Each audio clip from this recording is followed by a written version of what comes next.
Hi friends, तो आप लोग को समय क्लास 2020 में फिर से एक बार स्वागत है। और आज हम नए चैप्टर के साथ आए हैं। फिजिक्स का पहला लेसन, प्रकाश का परावर्तन और अपवर्तन दोनों को देखेंगे। Very very important question. तो आप लोग प्लीज़ मेरे चैनल को सब्सक्राइब, लाइक एंड शेयर करें। और चलते हैं हम लोग क्वेश्चन आंसर की ओर। तो पहला क्वेश्चन है हम लोग का, निम्न में से कौन सा पदार्थ लेंस बनाने के लिए प्रयुक्त नहीं होता। जो लेंस बनता है, जैसे हम लोग उत्तल लेंस पढ़ते हैं, अवतल लेंस पढ़ते हैं। पहला क्वेश्चन ये है, पढ़ते हैं या फिर लेंस बनाने में कौन सा जो पदार्थ है उसका उपयोग नहीं होता है। जल, कांच, प्लास्टिक, मिट्टी। तो यहाँ पे राइट आंसर हो जाएगा मिट्टी, जो लेंस बनाने में प्रयुक्त नहीं होता है। उसके बाद अगला क्वेश्चन चलते हैं फ्रेंड्स हम लोग।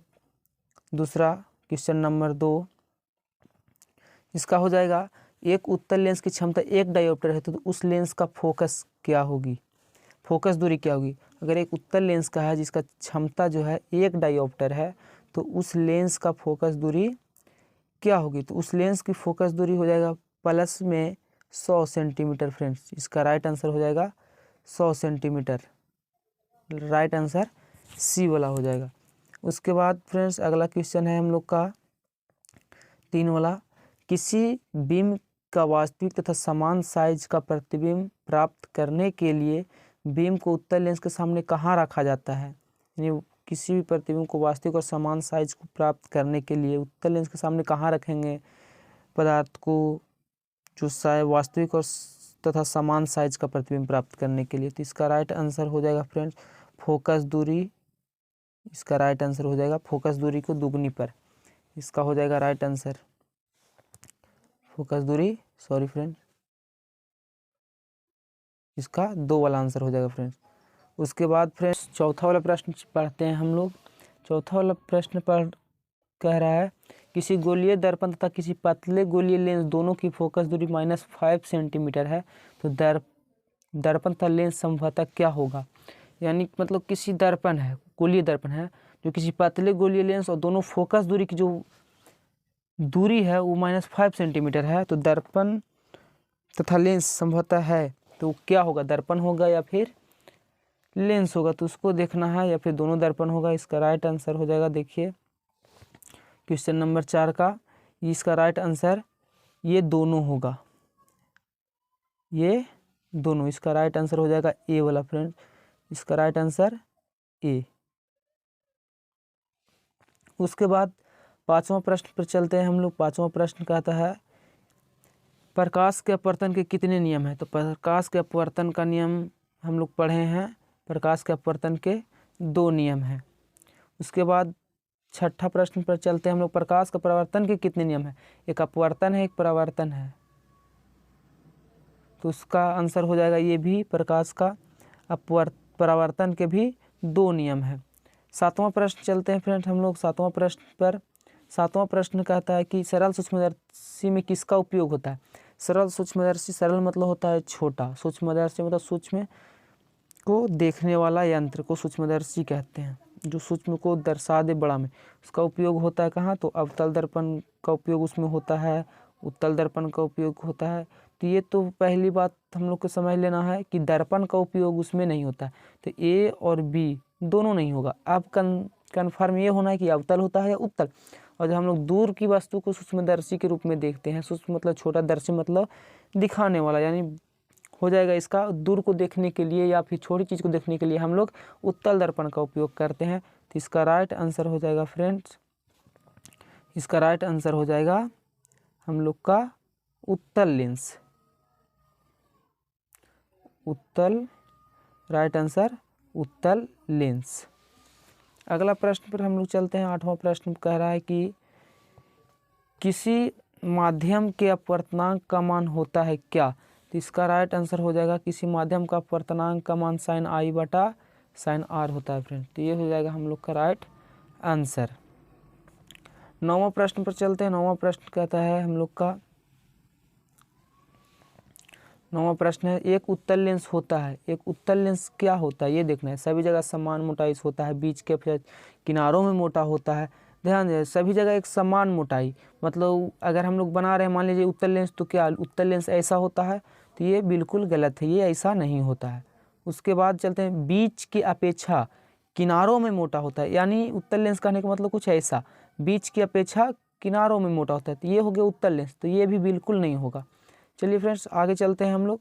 अगला ऑप्शन, तीसरा ऑप्शन क्या कहता है? किनारों की अपेक्षा बीच में मोटा, इसका मतलब हो गया कि किनारों की अपेक्षा बीच में मोटा, ये हो गया उत्तल लेंस हम लोग का, उत्तल लेंस, यानी कि किनारों की अपेक्षा हम लोग के यहाँ वाला भाग है जो मोटा है, तो ये इसका राइट आंसर हो जाएगा फ्रेंड्स हम लोग का राइट आंसर हो जाएगा सी वाला, किनारों की अपेक्षा बीच में अधिक मोटा होता है, ये हो जाएगा हम लोग का आंसर, किनारों की अपेक्षा बीच में मोटा होता है। उसके बाद फ्रेंड्स हम लोग चलते हैं अगला क्वेश्चन पे, अवतल लेंस का आवर्धन बराबर होता है, अवतल लेंस का जो आवर्धन होता है उसके बराबर क्या होता है? इसका राइट आंसर हो जाएगा भी, यू बटा भी, इसका राइट आंसर ए वाला हो जाएगा, यू बटा भी इसका राइट आंसर। उसके बाद फ्रेंड्स हम लोग चलते हैं अगला 11वां क्वेश्चन पे, most very very important question है फ्रेंड्स, इसको देख लीजिएगा, आप लोग कॉपी कलम लेकर बैठें और ज़्यादा से ज़्यादा लाइक कमेंट शेयर करें इस वीडियो को, और लाइव वीडियो भी इस पर चलती है, मैथ बहुत जल्द ही साइंस स्टार्ट किया जाएगा, क्रैश कोर्स इसी पे स्टार्ट किया जाएगा। उसके बाद 11वां प्रश्न, गोलीय दर्पण के फोकसांतर एवं वक्रता त्रिज्या के बीच क्या संबंध है? जो गोलीय दर्पण है और फोकसांतर के बीच जो है क्या संबंध रहता है इसका? तो R बराबर 2 × F का संबंध रहता है, R बराबर 2 × F। उसके बाद अगला प्रश्न हम लोग चलते हैं कि निर्गत किरण एवं अभिलंब के बीच के कोणों को कहते हैं, तो इसका राइट आंसर हो जाएगा, निर्गत किरण और अभिलंब के बीच के कोण को कहते हैं निर्गत कोण, इसका राइट आंसर हो जाएगा निर्गत कोण। 12वां वाला प्रश्न था, अब चलते हैं 13वां वाला प्रश्न, 1 मीटर फोकस दूरी वाले उत्तल लेंस की क्षमता क्या होगी? 1 मीटर फोकस दूरी वाले उत्तल लेंस की क्षमता क्या होगी? इसका राइट आंसर हो जाएगा फ्रेंड्स एक डायोप्टर, डी मतलब होता है डायोप्टर, यहाँ पे जो डी का उच्चारण किया है इसका मतलब होता है डाईऑप्टर, ये होता है फ्रेंड्स, इसका राइट आंसर हो जाएगा डी वाला, एक डायोप्टर।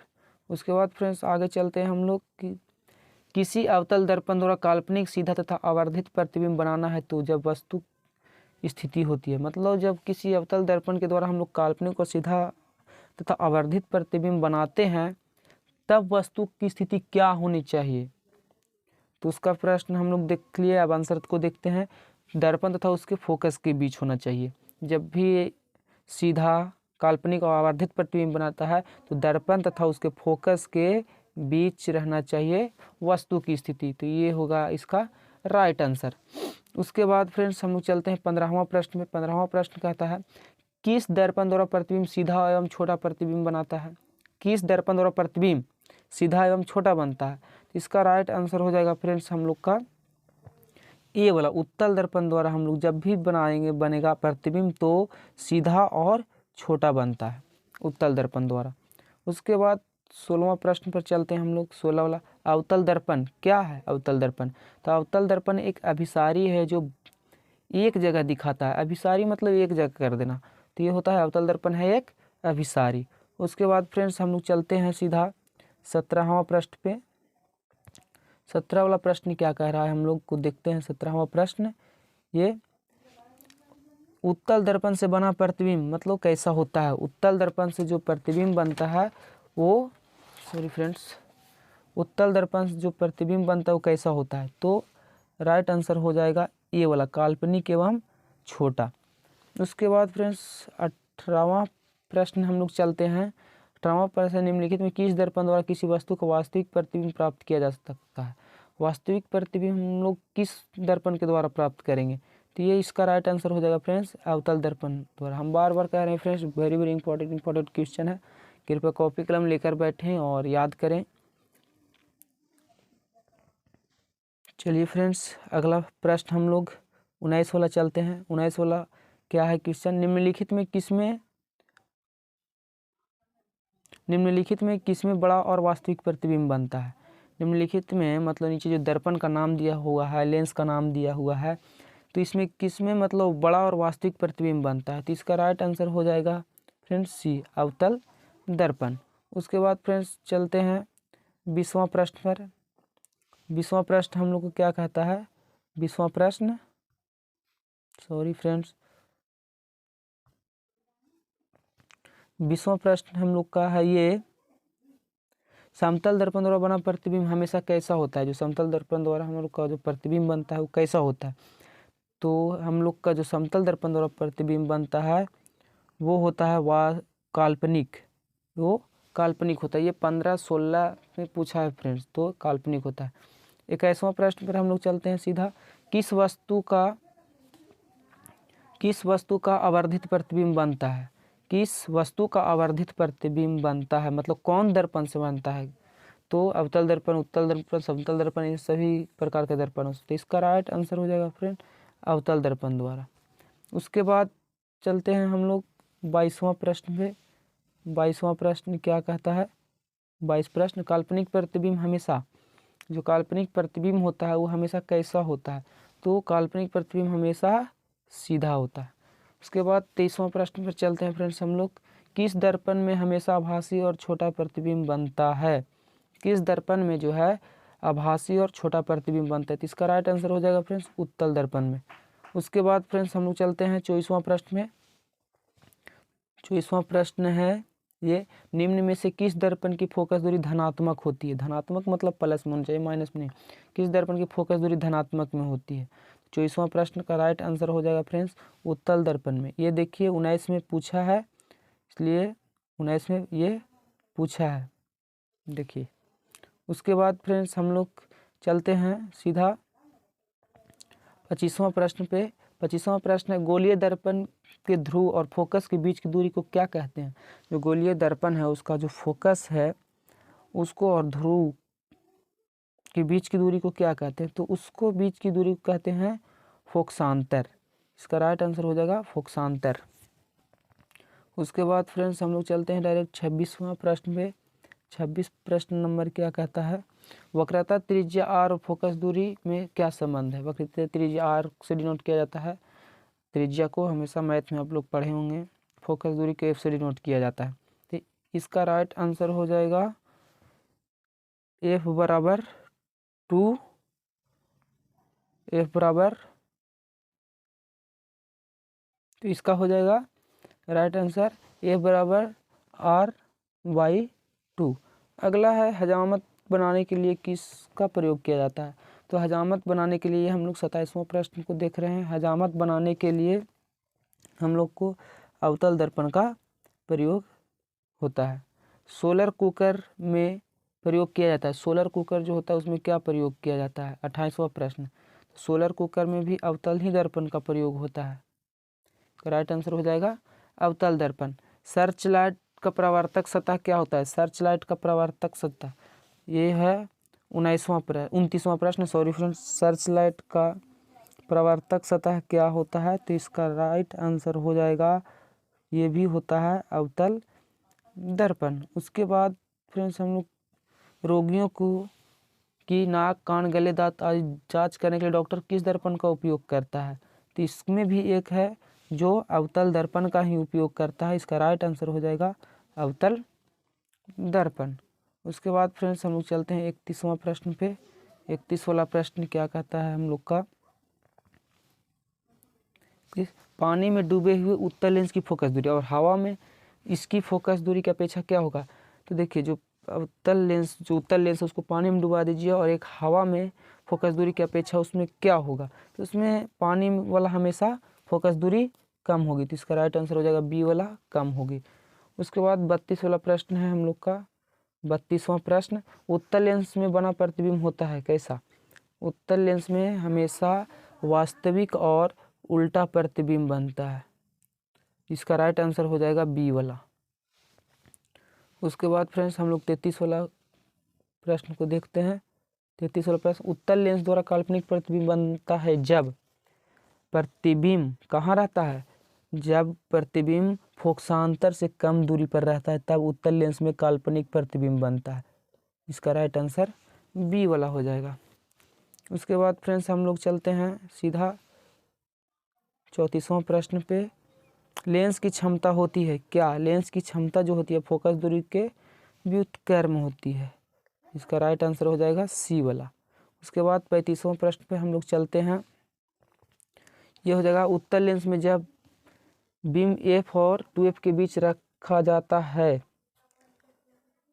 तब बना प्रतिबिंब क्या होता है? जब मतलब देखिए लेंस में जब बीम को एफ और 2f के बीच रखा जाता है तो प्रतिबिंब होता कैसा है? तो ये 35 वाला प्रश्न है। 35 वाला प्रश्न हम लोग देखते हैं। इसका राइट आंसर हो जाएगा बड़ा और वास्तविक। 36वां प्रश्न हम लोग देखते हैं। 36 वाला प्रश्न कहता है दो वक्रीय पृष्ठों के घिरे ठोस माध्यम को कहते हैं। 36 दो वक्रीय पृष्ठों से घिरे ठोस माध्यम को क्या कहते हैं? जो दो वक्रीय पृष्ठ होता है उसके जो घेरा होता है उसको माध्यम को क्या कहते हैं? तो इसको माध्यम को कहते हैं गोलीय लेंस। इसका राइट आंसर हो जाएगा फ्रेंड्स गोलीय लेंस। उसके बाद 37वां प्रश्न पर चलते हैं हम लोग। 37वां प्रश्न क्या कहता है? किस लेंस का उपयोग दीर्घ दृष्टि दोष को संशोधित किया जा सकता है? किस लेंस के द्वारा दीर्घ दृष्टि दोष को संशोधित किया जा सकता है? दीर्घ मतलब होता है दूर, तो दूर को वस्तु को देखने के लिए हम लोग का हमेशा उत्तल लेंस ही का उपयोग किया जाता है। तो इसका राइट आंसर हो जाएगा बी। ये पूछा है 19 में। उसके बाद फ्रेंड्स चलते हैं अगला क्वेश्चन 38वां क्वेश्चन पे। 38 वाला प्रश्न है हम लोग का नई कार्तिकीय चिन्ह परिपाटी के अनुसार दर्पण के सामने रखे गए बीम की दूरी ली जाती है। ये हमेशा ऋणात्मक में ली जाती है फ्रेंड्स। जब भी मतलब कि नई कार्तिकीय चिन्ह परिपाटी के अनुसार दर्पण के सामने रखेंगे तो ये बीम की दूरी जो ली जाती है वो हमेशा माइनस में ली जाती है, इसलिए इसको ऋणात्मक किया गया। उसके बाद 39वां प्रश्न और 40वां प्रश्न है। उसके बाद हो गया फ्रेंड्स ये 39 वाला प्रश्न हो गया प्रत्येक लेंस के दो वक्रता केंद्र होते हैं क्योंकि लेंस के दो वक्र सतह होती है। राइट आंसर यही हो जाएगा क्योंकि लेंस के दो वक्र सतह होती है इसलिए लेंस के दो वक्रता केंद्र होते हैं, लेंस की दो वक्र सतह होती है। इसका राइट आंसर हो जाएगा ए वाला। उसके बाद फ्रेंड्स हम लोग 40वां प्रश्न देखते हैं। 40वां प्रश्न है ये हम लोग का मोस्ट इम्पॉर्टेंट क्वेश्चन। इसको सिद्ध करने के लिए भी दिया जाता है। ये सिद्ध करके हमारा लाइव वीडियो में दिखाया जाएगा। मेरे चैनल को सब्सक्राइब कर लें और बेल आइकन दबा दें जिससे जब भी मैं ऑनलाइन आऊँ तो नोटिफिकेशन आपको मिल जाए। और क्रैश कोर्स स्टार्ट होने वाला है इसी सप्ताह से बहुत जल्द। 40वां प्रश्न है फ्रेंड्स गोलीय लेंस की फोकस दूरी एफ और वस्तु की दूरी यू और प्रतिबिंब की दूरी भी में क्या संबंध है? तो इसका राइट आंसर हो जाएगा, आप लोग को पता होगा कि 1/v माइनस 1/u बराबर 1/f। इसका राइट आंसर हो जाएगा फ्रेंड्स बी वाला। तो फ्रेंड्स ये हमारा 40 इम्पोर्टेंट क्वेश्चन है।